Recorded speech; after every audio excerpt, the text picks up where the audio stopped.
Hey guys, it's Eddie and I'm back with another review. Yesterday was so fun getting the channel started and I got a couple of likes on the video and I couldn't wait more than a day, more than a night, more than 12 hours to do another video. So I've decided to do another one. My friend kindly left a comment on my last video, you know, helping me getting started, thank goodness, that suggesting a trilogy of films to review, which is very exciting. So be warned, this video could either be really long or really short because these movies are actually my favourite movies of all time. Now sometimes I struggle when people ask me, girl, what's your favourite movie? And I'm like, oh, there's so many in contention for that title. But actually, for a couple of years now, I keep saying that my favourite movie is The Godfather / The Godfather Trilogy. And it's actually usually on par with The Breakfast Club. Depends what day it is, how I'm feeling. And obviously, if you guys have seen the banner on my channel, you will recognise the movie that is The Breakfast Club, obviously. So today, yes, we are reviewing The Godfather Trilogy. Now I am so excited about this, I can't wait. So thankfully I have these guys on DVD, as you can see. I have the first, second and third, and I just wanted to remind you guys quickly before we get right into the analysation that if you guys have a review for me, if you have a suggestion, I honestly don't care what era it's from. A lot of my favourite movies come from the 50s, 60s, 70s, you know. I go right up to the modern day, but literally anything from the 20th century will really be great. If you guys have a movie from 1922 that you want me to review, I will do my best to do it, because I've been going back to like the old, even silent movies recently, and I've had some really great watches, so I'm prepared to try anything. Just hit me up, let me know, and I'll do my very best. So without further ado, let's get reviewing The Godfather Trilogy. Now, as a whole, you know, the first two films, I can say safely and without question that they are two absolutely essential movies that I would recommend for anyone to watch.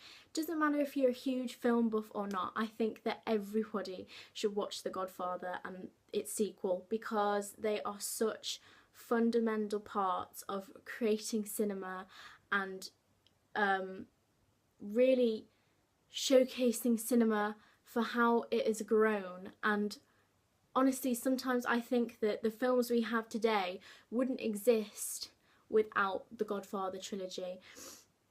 And that comes from Francis Ford Coppola's absolutely fantastic cinematography, his direction. It's suspenseful, it's subtle, and all the while this has the absolute incredible nuances of the perfect gangster flick. Now, gangster films are possibly one of my favourite film genres. I'm absolutely obsessed, you know. I love Goodfellas and the likes. But The Godfather is, I think, a movie that everybody needs to watch, without a doubt. And some who've watched it may disagree. That's absolutely fine. I know it's not for everyone. But the great thing about The Godfather is it is one of those films that can appeal to a lot of different people, even if they're not into gangster films, into violence, because the violence in The Godfather, we all know that scene with the horse's head being cut off and left in the bed, and the silk sheets are like caked in blood. Not very nice.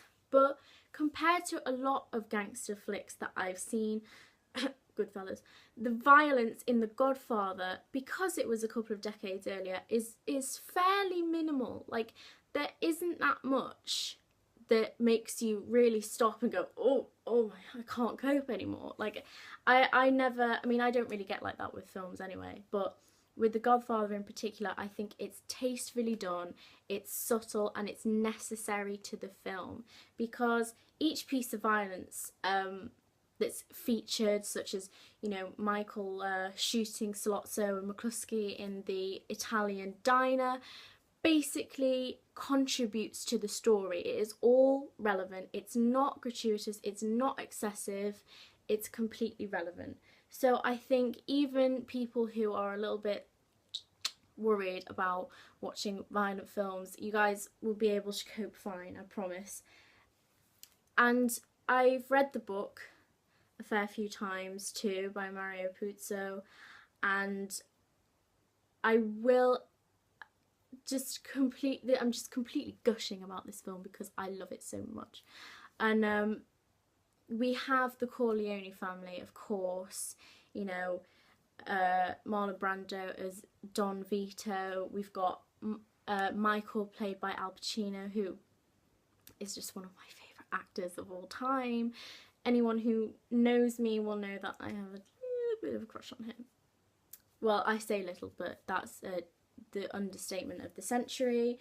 We have Sonny, played by James Caan, and we have Connie, played by Talia Shire, and Fredo, played by John Cazale. Now, when you read the descriptions of the characters in the book, the actual character profiles, what they look like, they are actually completely accurate to the cast.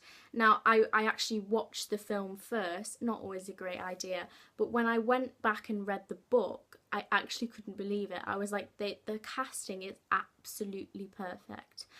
And I think that is one of the most brilliant things about The Godfather. The cast is just stunning. I mean, each actor and actress just seems to slide into their roles so easily, and you can't imagine anyone else up there. I mean, I've read like various stories about the casting list being pretty crazy, and like people like Jack Nicholson being in contention for playing Michael, and Dustin Hoffman and people like that, and I love those people, but Al is perfect, and it's the same for everyone else in the movie. I think that the role completely went to the right person, and that contributes to making The Godfather such a fantastic movie. The cast is perfect. It just feels like that you're watching the great saga of a mobster family. Like, sometimes, you know, you forget it's these big names that you know you're used to seeing in Hollywood. I know I am, and I always forget, even though I've watched plenty of Marlon Brando and Al Pacino movies, I forget it's them. I'm like, it's Michael and Vito. And I think the Oscar nominations were highly worthy that it received, the first movie. Everything about it, I think, is just absolutely fantastic. This is turning out to be a terrible review because I haven't got anything negative to say about the Godfather movie, and really the same for its sequel, the 1974 sequel, The Godfather Part 2. It's long-winded. The second one especially, it is very long-winded. You have to, you know, sit and concentrate for 3 hours, and you know, for a lot of people that is not their idea of watching a great movie, and I totally get that. That is fine. I think that especially in The Godfather Part 2, the sort of commitment to the Sicilian dialect that we get, especially from Robert De Niro in his role as young Vito, is fantastic. It just adds to the authenticity of the movie, and I think it's just great. It's just so great.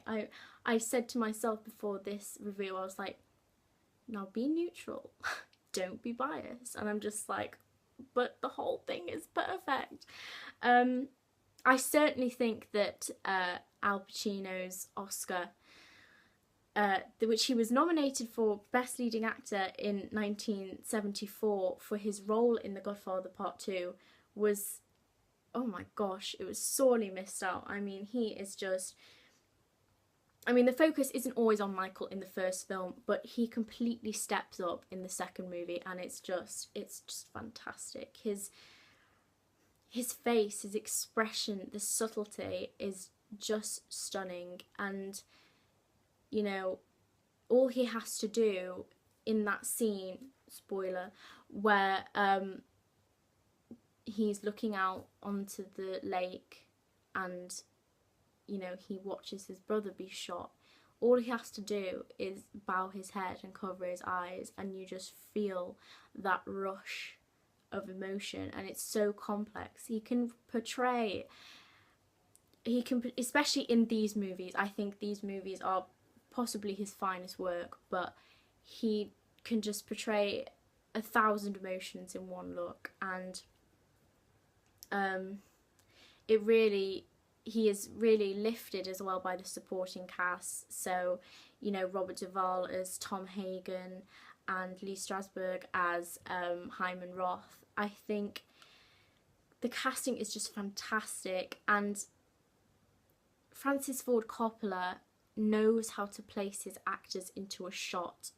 You know, if I revert back to The Godfather Part 1, the first film, you know, when Vito is in the hospital and you see Michael sort of rushing around trying to get to his room, and it's just complete fear and isolation. Like, there's the cool long shots of the hospital corridors, and it just makes you feel tense, and it makes you feel like, what the hell is going on here? What's going to happen to Vito? What's going to happen to Michael? How is it going to get resolved?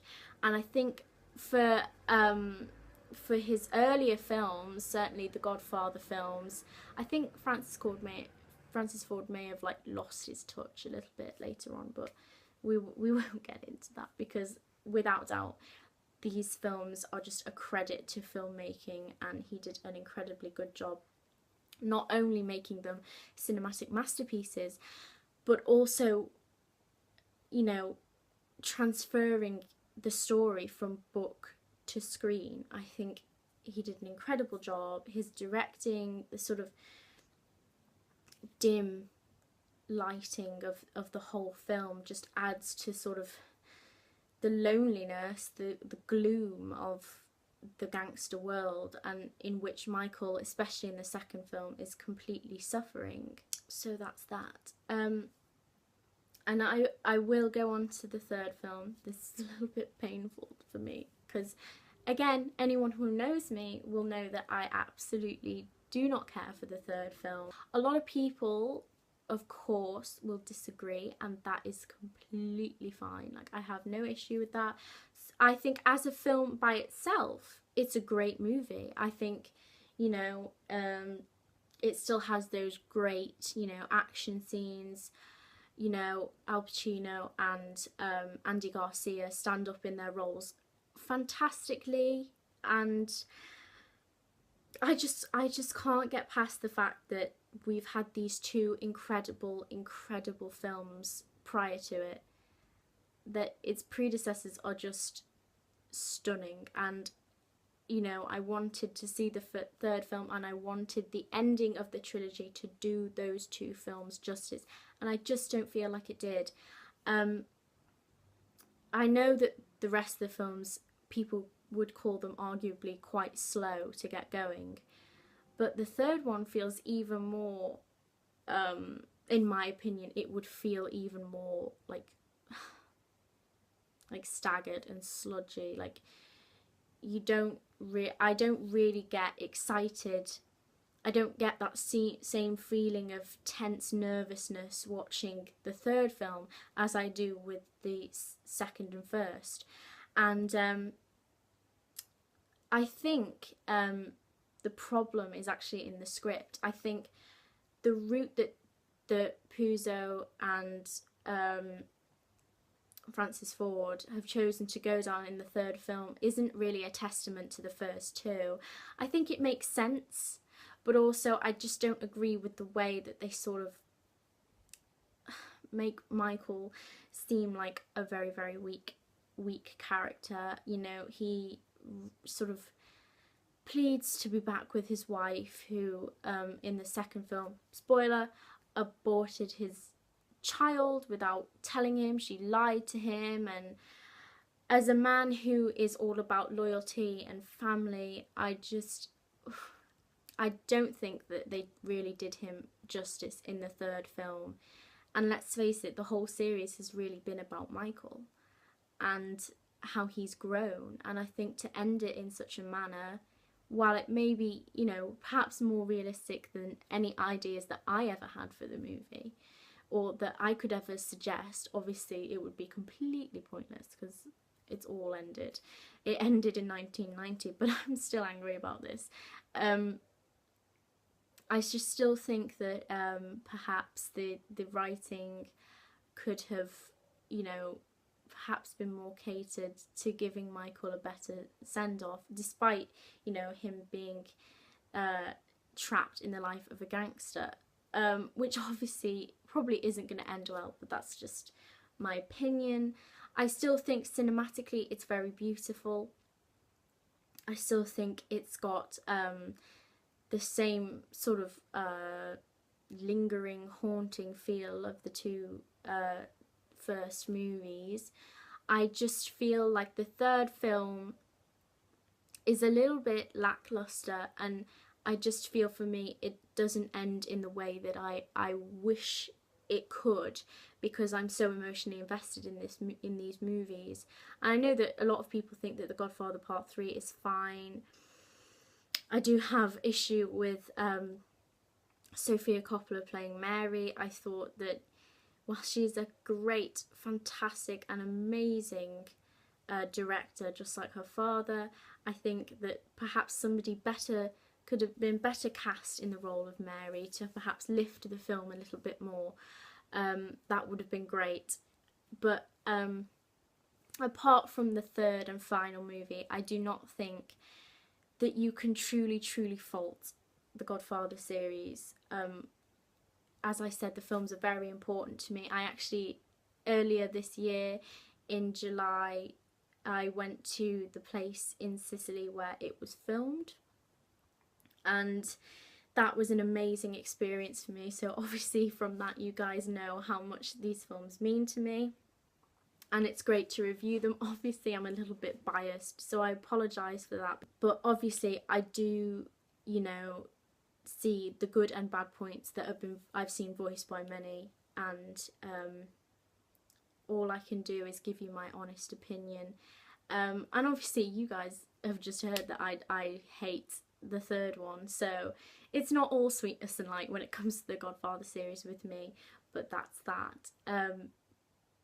So I won't babble on for any longer. I mean, Christ, we've nearly reached 20 minutes here. That's crazy. I thought I wouldn't have anything to say because, like, the films are so perfect. I was like, what am I going to say about these films? But actually it's gone pretty well. And I really hope that you like this